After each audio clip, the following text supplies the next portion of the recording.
It was fitting that our first hearing under my chairmanship of this subcommittee, which was in February of 2019, was on the National Emergencies Act of 1976 and its implications for one of the core tenets of the Constitution's design, namely a governmental structure defined by checks and balances and the separation of power. Nothing more fundamental in our system. The specific impetus for that previous hearing was then President Trump's attempt to invoke emergency powers in order to divert billions of dollars in military construction funds to build a border wall. We heard a number of broader and bipartisan concerns about the National Emergencies Act and Congress's delegation of emergency authority to the executive. The National Emergencies Act was enacted in 1976 in order to constrain the use of presidential emergency authorities.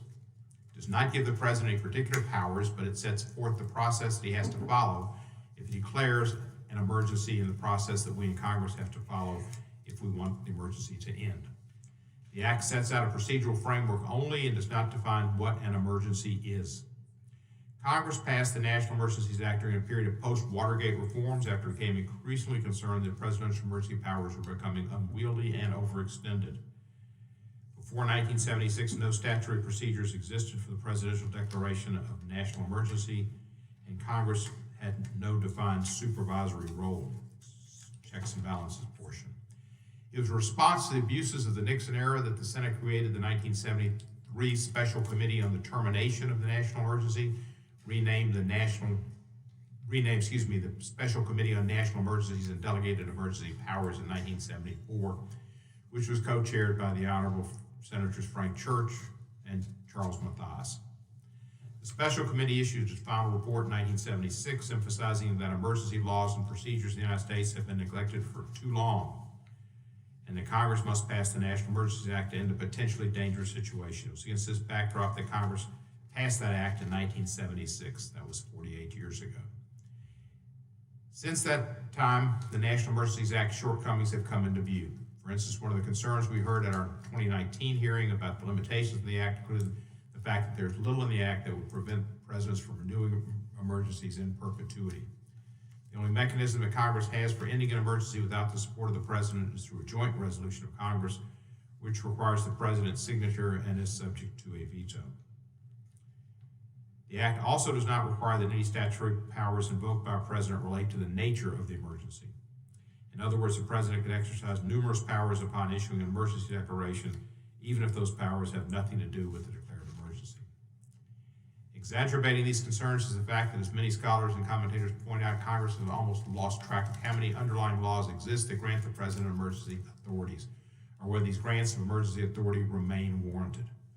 Our witnesses will describe some of those laws for us, many of which have never been used. Nonetheless, they remain on the books, and as Justice Robert Jackson put it in a famous dissent about a different claim of emergency authority, they, quote, lie about like a loaded weapon, unquote. In the 3 years since our previous hearing, members on both sides of the aisle and in both houses have introduced legislation to address the potential for a president to address these weapons. Broadly speaking, these measures would amend the National Emergencies Act to place more effective guardrails on a president's ability to invoke emergency powers, and would reassert Congress's rightful place as a check on what would otherwise be almost unfettered executive authority.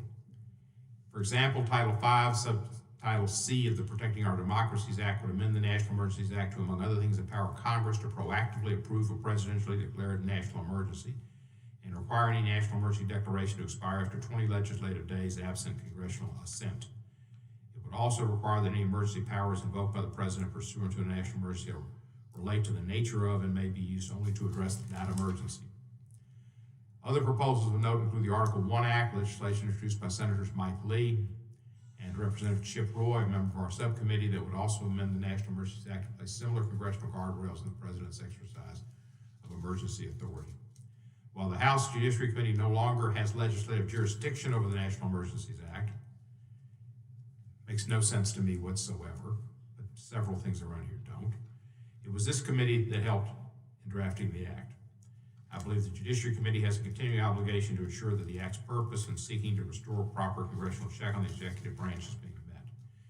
The American people deserve our continued vigilance on this matter. They deserve to know the president cannot rewrite the law, exploit obscure loopholes in an effort to abuse power or even just exercise it. unnecessarily.